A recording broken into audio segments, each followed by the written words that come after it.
Today I want to talk to us about gift giving. Where did all that begin to begin with? And we recognize the fact that it began with the wise men who came from a far distance, following that wonderful star that sat over the home of the Christ child. And they gave him gifts of gold, frankincense, and myrrh.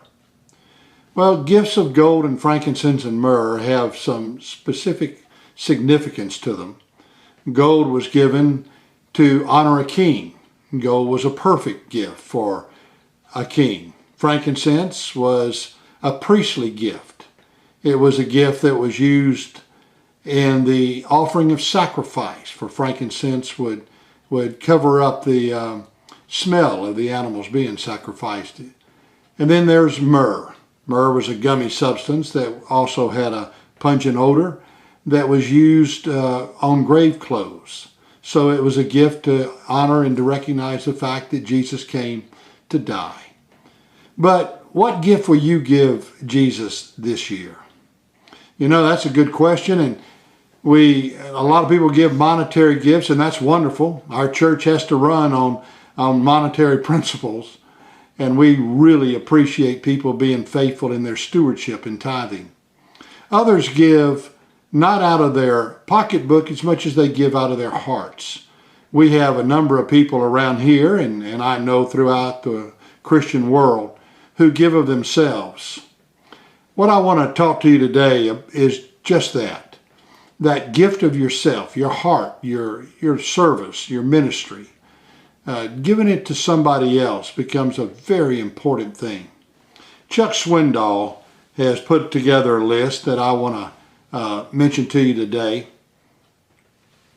And he says, you know, there are things that we can give one another that will be very significant, and many of them will be remembered for as long as the recipient lives. Well, first of all, there's that gift of mending a quarrel. You got a spat with somebody, you have a quarrel with somebody that you just had an ongoing battle with, verbally or emotionally. Mend that quarrel, mend that fence. Tell that person that perhaps maybe it's your fault, you're sorry, admit it, but mend the quarrel. Seek out a forgotten friend. Well, we have all kinds of friends over the years, and I know sometimes friends come to us for a season. That is, there are certain times in our lives when friends come into our lives that later on they exit our lives and we don't see them for a while. But as we sit reflecting about Christmas and friends who have been forgotten, write that friend a note, email them, text them, give them a call on the phone, go by and visit them. But seek out this forgotten friend that was significant to you at a particular time in your life. Dismiss suspicion. Whatever suspicions you have about somebody else, just drop it. Whatever suspicions they have about you, disregard it. Hug someone tightly and whisper, "I love you." Boy, that's a great thing. And I know the COVID is trying to keep us from hugging one another. But nevertheless, a hug is an extremely important show of affection, and it shows how much we appreciate somebody else. Whisper, "I love you." We don't say that enough. We don't say that enough to the people that we truly love. And this is not any kind of hypocritical love. This is not telling somebody something that you don't feel on the inside. Forgive an enemy. Now that's kind of hard, but that is a gift. When we don't forgive an enemy, we allow them to maintain rent inside our heart and mind. We allow them to maintain control over our emotions and our intellect. Be gentle and patient with an angry person. Have you noticed their anger and emotions tend to intensify during the Christmas season? Oh yeah. That person standing in line that gets more irritated with you or with somebody else in line than they normally would have. The way that we feel about long lines, about people who are impatient, about our own impatience, the way that we tend to rush and we've always got these deadlines set before us. Be gentle, be patient. Somebody wants to break in front of you in line, let them. It's not going to bother you. Gladden the heart of a child. I have found more times than not that children gladden my heart more so than I gladden theirs. I love children and I love being around them. Their perspective is always fresh until they whine, that is, but I love children. So gladden the heart of a child. Do something special for them. Listen to them. The joy of being a grandparent is the ability to be able to listen to our grandchildren.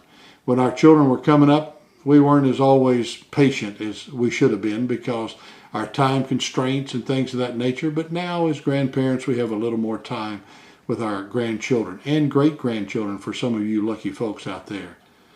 Make or bake something for someone else anonymously.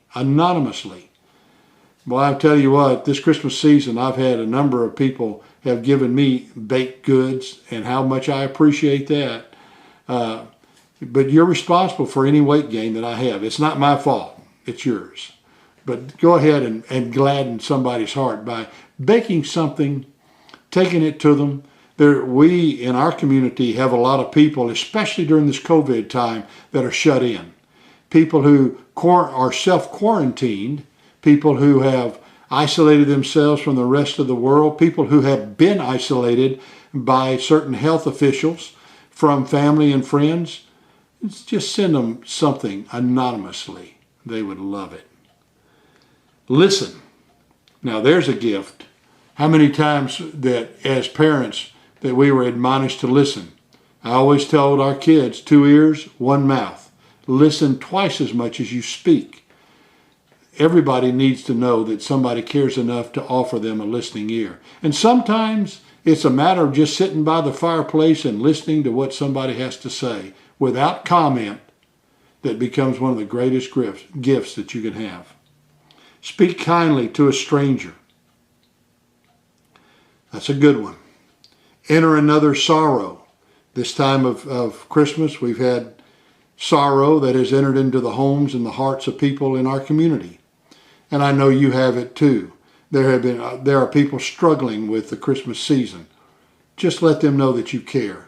You don't need to do a lot of talking, but do a lot of listening. But enter into their sorrow. Smile. Laugh a little.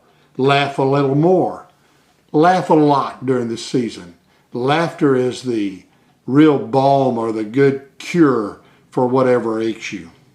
Lessen your demands on others. Everybody's got their plate full during this time of year. Don't put something else on somebody else's plate.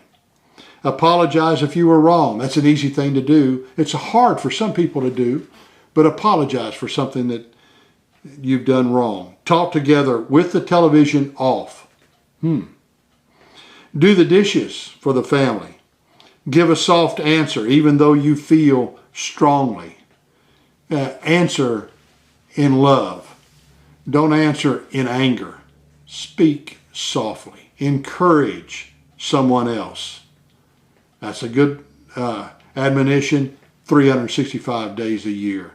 Point out one thing you appreciate about someone. When you see that person in church, when you see that person in the community, that neighbor or whatever, try to find something positive about their appearance, their clothes, what they've done, something they've done for you, how they keep their house, how they keep their yard, whatever the case might be. You can find something positive about someone at any time. And then offer to babysit for a weary mother. We have mothers throughout the communities this time of year that are just really seeking a respite. They need help. They need somebody to stay with the kids until they do their shopping or Christmas shopping or grocery shopping or whatever the case might be, whatever it is. Understand, this time of year, God loved you so very much that he gave the very best, his only begotten Son. And the Bible says in Romans 12:1 and 2, that we present ourselves, our bodies, a living sacrifice, holy and acceptable unto God, which is our reasonable service. So, these are things that you can do as a gift, not only to the Lord, but to others. I just pray that you have a fantastic Christmas, and I pray that you're a gift-giving believer. God bless.